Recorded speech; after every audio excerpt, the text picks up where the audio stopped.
As you've seen by now, this isn't a normal convention. It's not a normal time. So tonight, I want to talk as plainly as I can about the stakes in this election.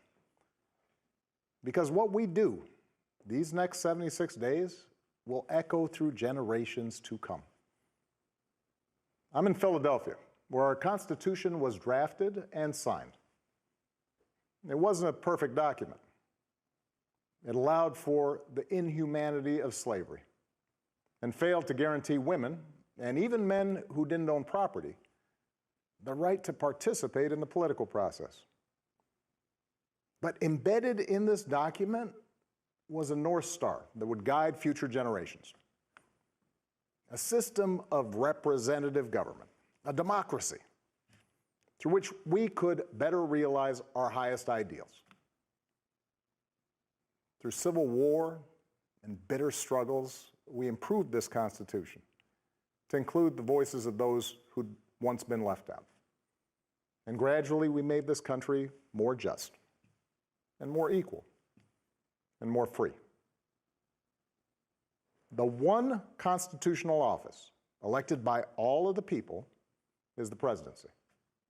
So at a minimum, we should expect a president to feel a sense of responsibility for the safety and welfare of all 330 million of us, regardless of what we look like, how we worship, who we love, how much money we have, or who we voted for. But we should also expect a president to be the custodian of this democracy. We should expect that regardless of ego, ambition, or political beliefs, the president will preserve, protect, and defend the freedoms and ideals that so many Americans marched for, went to jail for, fought for, and died for. I have sat in the Oval Office with both of the men who are running for president. I never expected that my successor would embrace my vision or continue my policies. I did hope, for the sake of our country, that Donald Trump might show some interest in taking the job seriously. That he might come to feel the weight of the office and discover some reverence for the democracy that had been placed in his care. But he never did. For close to 4 years now, he has shown no interest in putting in the work. No interest in finding common ground, no interest in using the awesome power of his office to help anyone but himself and his friends. No interest in treating the presidency as anything but one more reality show that he can use to get the attention he craves. Donald Trump hasn't grown into the job because he can't. And the consequences of that failure are severe. 170,000 Americans dead. Millions of jobs gone, while those at the top take in more than ever. Our worst impulses unleashed, our proud reputation around the world badly diminished, and our democratic institutions threatened like never before. Now, I know that in times as polarized as these, most of you have already made up your mind. But maybe you're still not sure which candidate you'll vote for, or whether you'll vote at all. Maybe you're tired of the direction we're headed, but you can't see a better path yet, or you just don't know enough about the person who wants to lead us there. So let me tell you about my friend, Joe Biden. 12 years ago, when I began my search for a vice president, I didn't know I'd end up finding a brother.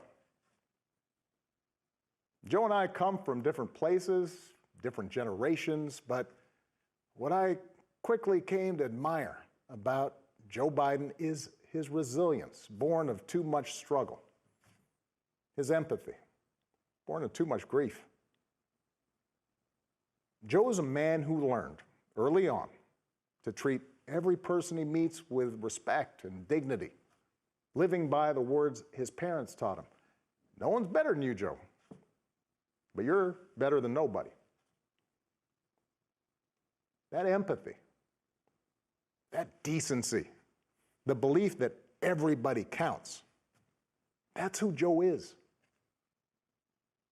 When he talks with someone who's lost her job, Joe remembers the night his father sat him down to say that he'd lost his. When Joe listens to a parent who's trying to hold it all together right now, he does it as a single dad who took the train back to Wilmington each and every night so he could tuck his kids into bed.